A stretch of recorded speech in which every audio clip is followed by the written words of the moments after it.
Okay, so we are live. What's up? Welcome everyone to this Agent Intelligent. Super excited to have Isam here. We're exploring everything around AI agents, the future of AI agent builders, kind of like trends and challenges around frameworks, so infra level stuff. I'm Francesco. I'm contributing to ModernDAO. I'm also leading developer relation at Consensus. And today we're diving deep into the technology and vision about like Lagrange and much more. And Ismael, it's a pleasure to have you here. It's an honor to have you on the stream. We made it happen. You want to quickly introduce yourself?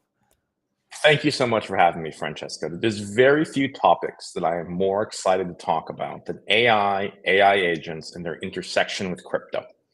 And so, for some background, my name is Ismael. I'm one of the founders of Lagrange Labs. We're a company that specializes in zero knowledge proofs, which is a very broad area and a very broadly impactful technology. But one of the applications that we're the most excited about, that we've been prioritizing the most, is verifiable zk-ML. Put simply, how do you prove that a model runs correctly? How do you prove that an inference is correct? How do you prove it comes from the right model? How do you preserve privacy over inference? And eventually, as you start adding more complexities, how do you prove fine-tuning? How do you prove training? How do you prove explainability and interpretability of models? How do you start taking what is generally a very opaque black box of AI agents and ML in general and LLMs in general, and how do you start adding verifiability and transparency to all of that through cryptography? Nice. Actually, it's actually a big topic, right? Especially on the Mhm. attestation, social graph, social reputation. There is a Yeah. lot of interesting things happening. But so how everything kind of like started around kind of like Lagrange? Like what were the kind of the Yeah. problem you were trying to initially solve on this like? Yeah. And so I always like to start with a very broad statement that Mhm, Lagrange is a ZK company, mhm, right? mhm, We started as a ZK company. Everything that we do is hyper focused on generating and applying zero knowledge proofs to different verticals within crypto. mhm, We have historically offered a product that is verifiable database mhm, computation, so verifiable SQL. We've offered decentralized proving products for many of the very large roll-up teams in the space. Teams like ZK Sync, we announced a deal where up to 75% of their proving over the next 2 years we done Lagrange. We work with teams like Azuki, Gearbox, Frax, EtherFi, Renzo, many others on kind of computing over their on-chain data as they're developing interesting DeFi and GameFi and NFT primitives. And we've launched the Deep Prove Prover, our new zkML prover, because we saw a need in market, right? Tooling around verifiability for machine learning and for AI in general is just very limited right now, right? You can use economic designs, but those obviously have some very large drawbacks like cost of capital and underlying safety. You can use keys, but those obviously have a massive number of potential side channel attacks that exist there and aren't the most secure choice. And then you can use ZK. And people say ZK is too expensive, ZK is too mhm, slow. mhm, Wait, we got to take a step back. mhm, ZK is always too expensive and too slow until it isn't. mhm. And we were one of the teams, and probably the team at the forefront of making sure that it isn't and can be applied within industry to AI, both in Web 2 and Web 3. Nice. Actually, is run us through a little bit like Yeah. the differentiator around also like kind of like because I'm hearing always a lot like verifiable zkML kind of like what you guys are doing kind of like different like maybe like it would be helpful to also understand the like the core functionality. So I'm an AI agent Yeah. builders. How is the process to onboard on this? What are kind of like the differentiator, like what I should expect on the like verification side? On the ZK side, maybe there is some kind of like matrix latency or something like that. Yeah. So, um, you know, a lot of people love to say verifiable ML Yeah. in crypto. Most of that is not just not verifiable. Mm, It's become like this buzzword where mm, people love to be like, "Oh, it's verifiable," and I'm like, "What's verifiable mean?" And it goes, "Well, you take my token, you buy it, and you stake it." And it goes, "Okay, that's not verifiable. That's an economic design that makes people buy your token." And so, if you look at the space of actual zero knowledge machine learning, there's two companies doing it. There's one other company that has an open source ZK machine learning library that I won't mention their name, but our library, the first version that we released, is 158 times faster on CPU than they are on GPU. Okay. And that's us on CPU versus them on GPU. The new version that we're releasing very soon should be about 700 times faster on CPU than they are on GPU for large models. And when we add GPU, you can imagine how large the discrepancy will be in performance. Yeah. So we are by far the fastest and most performant ZKML library in the space. And that's something that we're very excited to continue to compound on. So the differentiator I always tell people is just use it, right? We're faster. We're going to be able to generate proofs for larger models. Yes. You know, we're a much newer team in terms of kind of the proving backends that we're using, building these tools, and they're much more sophisticated. And our research team is very well respected and acclaimed in the zero knowledge space. Our chief scientist, Babis, he co-directs the cryptography department at Yale. We have a bunch of other researchers and another professor, Dimitris, who is a professor at HKUST, who's focused very heavily on ZKML within academia. And we have a very large team that kind of targets this from just a first principles research background. And that's what gives us all of these kind of market differentiators in terms of performance. Very cool, very cool. I understand it. I like where this discussion is also going.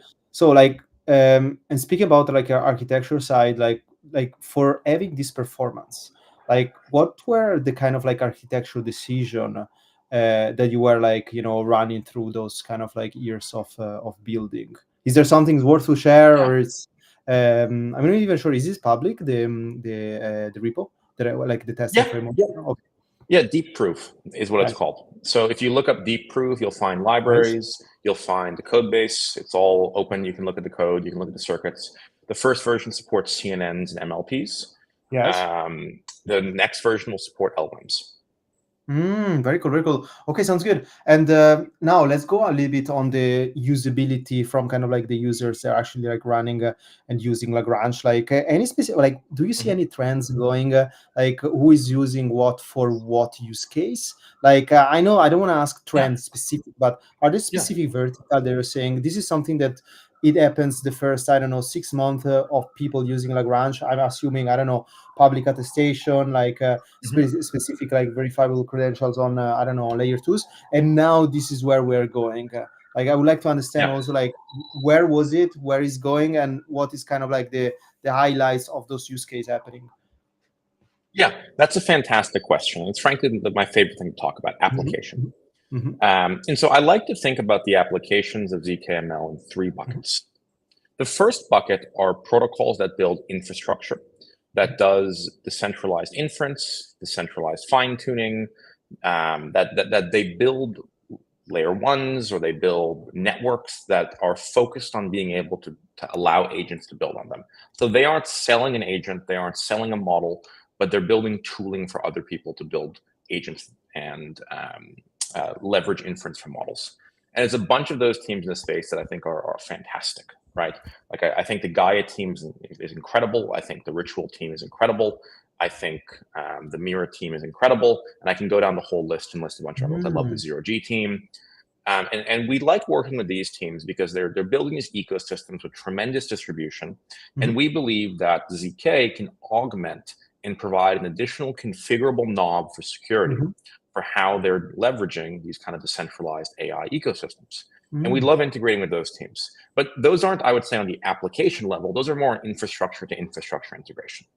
The second bucket that I'm very excited about are application, like pure use case, where we're integrating with someone whose customer is not another protocol, but it's an end user.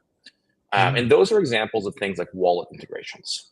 There's a couple teams we're working with on this, where how do you start building tools within a wallet so you can type in natural language, for example, a series of transactions you want to generate. Like, hey, I want you to buy me ETH, and I want you to LP that ETH into Lido, and then I want you to take that, and I want you to use the receipt token to take a loan. For example, you want to type that out in natural language. Those use cases, you need verifiability. They touch assets. DeFi agents are another example of this, that are moving positions around on chain. There's things like deep fake detection with AI. There's things like actual healthcare integration with AI. This is a very exciting one, like federated learning for hospitals. It's privacy preserving. there's a bunch of very interesting stuff that we're building there with teams. And Yeah. the final camp is stuff that I think are like moonshot, like Mhm. so futuristic, but the Yes. market sizes are so large. And we Ooh. have as a team been putting a lot of resourcing against that as well. So for Mhm. example, autonomous systems, right? What does it look like when you have an agent that's, controlling a series of drones to deliver Mhm. food to your house, right? How do you start ensuring that there's verifiability in non-crypto Mm. systems that need it? How do you ensure fairness of models and generating proofs of Mm. fairness? So if a bank wants to use a model as a teller that's going to issue a loan against you, how do you prove it's not biased? How do you prove that agnostic of race or sex or gender or any type of Mm. classification or protected class that someone might be in, that this model behaves fairly towards them? And Mm. ZK and large amounts of inference over predefined data sets can be used to prove fairness. And so those are like what I'd consider to be like, wow, the stuff that we build in crypto is broadly applicable and strongly Mhm. applicable outside of crypto. Yeah. And so those are the three categories, and that's where we're seeing the most demand Nice. across all three. Nice. That's very cool. Yeah. I mean, I see also a bunch of like kind of AI agent builder, maybe Python focus coming from Web 2 because of the Web 3 Rails. So Exactly. that's actually super interesting. And I see like very like the fact that you can 24/7 fetch data across different like protocols is something that if you think about open banking talks, how long for actually open specific like banking Mhm. API, like I understand why also like Web 3 Rails are extremely like strong value prop for Exactly. Web 2 agent builders. And Yes. and one of the great things of ZK is it's Mhm. not just Web3, Mm. right? So Mm. when we talk to a Web2 company, we don't have to necessarily say, hey, we're a crypto company, we're a Web3 company. There's nothing crypto related about using our library, except crypto and the word cryptography. It's a cryptography library. And so people can use that even if they don't want to be associated with digital assets in any context. Mm. And they can have verifiability of the AI that they're using. And then obviously, I'm very bullish on crypto personally, and I'm very excited about crypto. I run a business that operates principally as our main go-to-market within the digital asset space. And so we expect that a lot of the use case over the next 10 years will be in crypto, but it doesn't have to be. You don't have to touch a crypto asset at all if you want to use Mm. our library. Makes sense actually. And do you see like some common kind of like challenges in terms of like the building experience around? It doesn't need to be specific about kind of like building a verifiable ZK. But is there something out there that you say, okay, these are some lessons learned that I see around the developer experience that you can share to other agent builders? Yeah. So I think this is why I'm very excited about Mhm. Mother and what Mhm. you guys are building, because I think agentic communication and Yes. agentic discovery is probably one of the hardest things right now, Yes. especially if you start talking about these very large ecosystems of agents. And so that's an area that I think is right now lacking Mhm. for the agent space as a whole. And I think you guys are doing a fantastic Mhm. job Mhm. addressing This is really that. good. Mhm. Yeah, I'm very excited about what you guys are building. Hence why we have some great stuff I think coming out together. So Yes. um, I'd also say one of the areas that I see a lot of people very kind of concerned about is hallucinations from Mm. AI Mm. and asset ownership, of sovereign agents, wherein it is very possible in many contexts to rug the agent or convince the agent to give over their assets. Where Mm. even with ZK, where you can say, okay, I know for a fact this is the correct model that leveraged this result or that generated this result, and therein I can trust this result. You still have to worry if the model itself um, is giving the correct result. And that's why I think explainability, interpretability, proofs of reasoning, all of that stuff becomes just very powerful over time, Mm. because then you can now start verifying proof that the model's not hallucinating and that the correct model is being used. I think that's a big area that I think it's even Is from a research standpoint, it requires a lot of net new work. Yeah, there is a lot of things happening. And random question, like, what is your thought Mhm. around open source kind of like AI is actually really happening? Because somehow Yeah. like I see also some of the those companies actually running on centralized LLMs. What is your thinking on that? Yeah, I mean, look, I think over time Mhm. AI will move open source. Mhm. Um, Especially if the cost of training a Mhm. model decreases. There will be some proprietary advantage that closed source models have, but generally, we've seen that technology sells, technology companies sell convenience typically around technology, right? They sell managed deployments.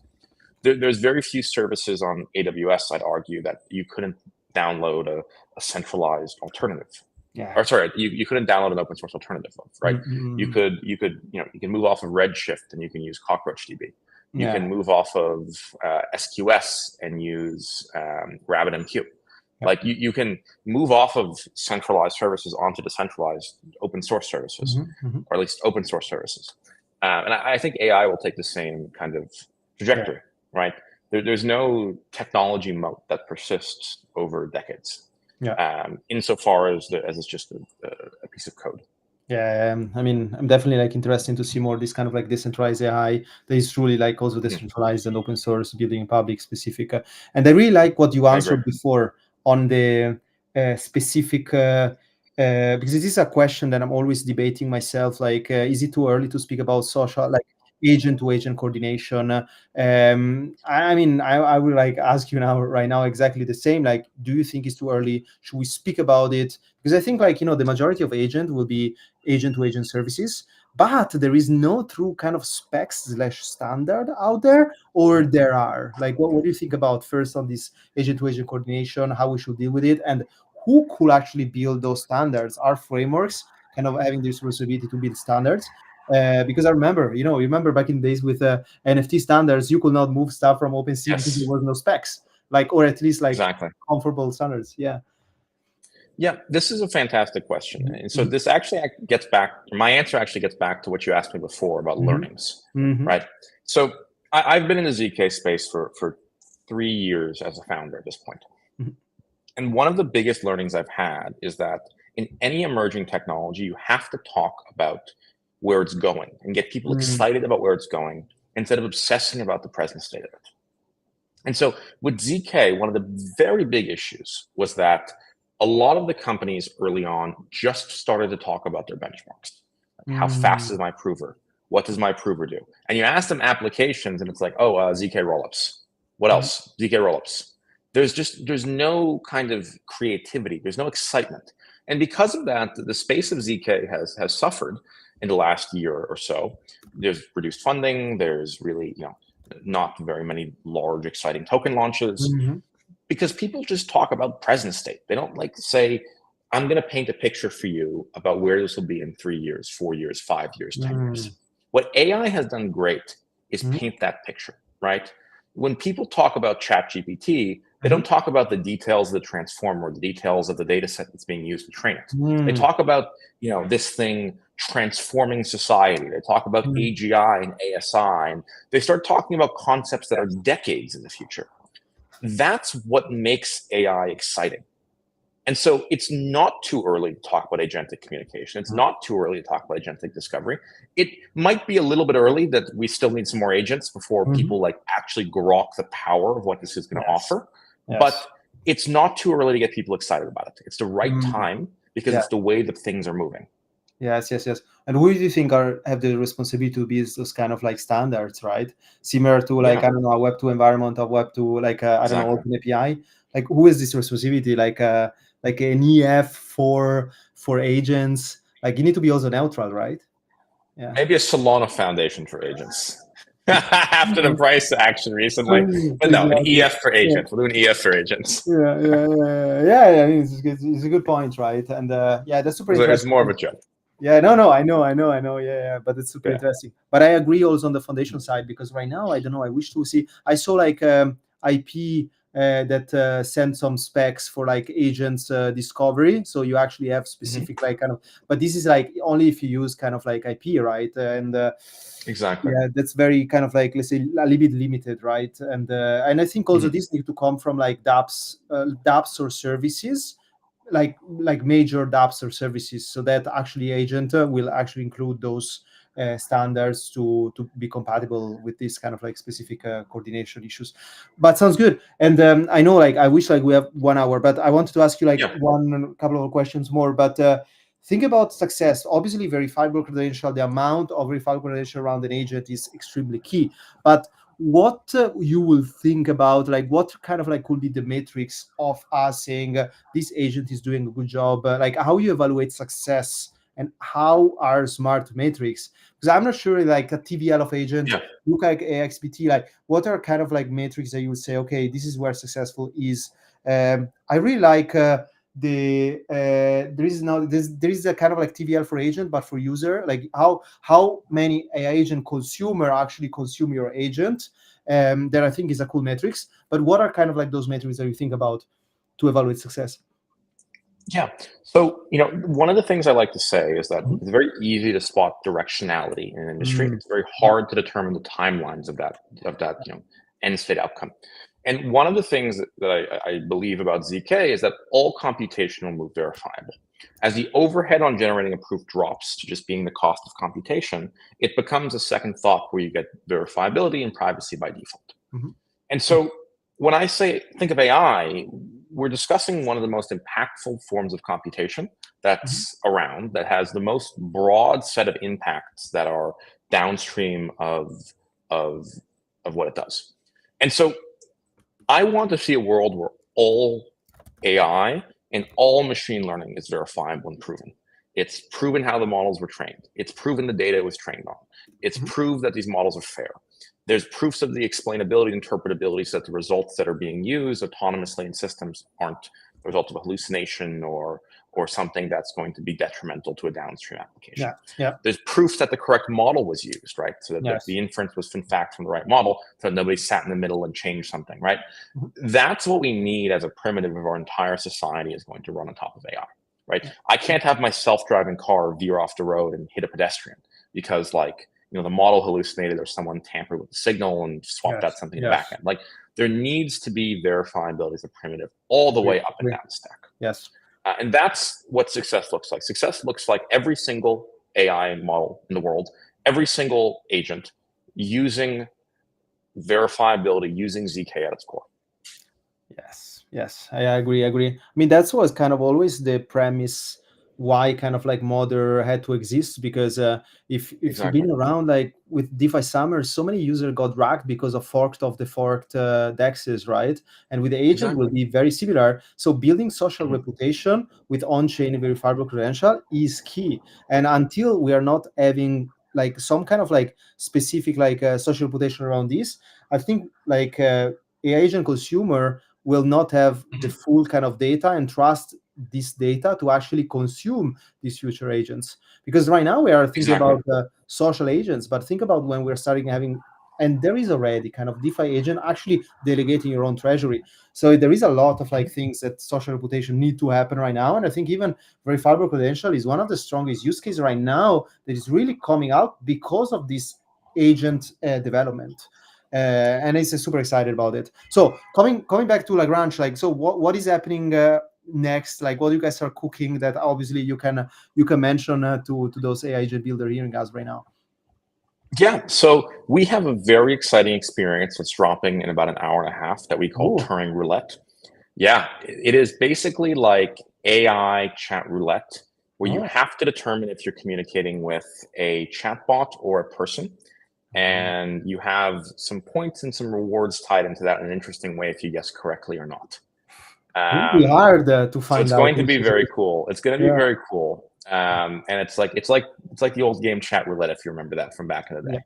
yeah, yeah. Um, but we're very excited about seeing that kind of come out, and I think it's going to kind of give people a little bit of a tease of why it matters if Mm-hmm.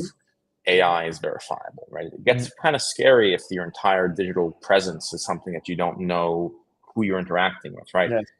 Is the AI tutor of your kid a person in Texas, or are they Mm-hmm. uh, a model, right? Are they a chat GPT? Is the person you're communicating with on a dating app, are they a person or are they Yeah. a chatbot? I mean, it gets scary if your entire Yes. digital world is opaque and you Yeah. don't know if you're talking to a person or Oh another yeah, but I'm thinking about or also a robot. sort of through of like a journalism, sort of through of specific like deep fakes, Exactly. interviews. There is All a of it. lot of things. How you know that you're speaking to the right All of it. Francesco, like not Exactly. the agent. Exactly. Awesome, awesome, awesome. No, Ismael, thank you so much. Exactly. I think that's Likewise. there is a lot of like things happening. I really like. I will also like trying to onboard on your docs. Definitely want to understand a little bit Mhm. more, and looking forward also on the mother side what is happening we're doing together. And yeah, anything else that you want to kind of mention to all the agent builders hearing us right now, like resources, things to check, use case Yeah. missing to build. I would say the collision of ZK and AI is going to be large this year, Yeah, yeah. and even larger next year. So if people want to bet on an area that's going to become incredibly, incredibly valuable Mhm. and incredibly impactful in the space, it's at that intersection. Awesome, awesome. Okay, sounds good. Isma, thank you so much. It was a pleasure. Thank you. Hopefully, we're probably meeting each other in some other conference or virtually. And yeah, Would be thanks. wonderful. Yes, it will be. And thanks everyone also like for listening, asking questions. We are sending some links. Also, if you're building agents, you have problems building agents, or just want to show what you're building, feel free also to mention in this Hello Mother. We have a specific kind of like office hour for agent builders that are using different frameworks, and I think like that's just cool to share and build this together. So thank you so much, and thanks for hearing this Agent Intelligence. Thank you so much, Ismail, and to all actually Lagrange team continuing like cooking and building. And to the next time, thank you so much, guys.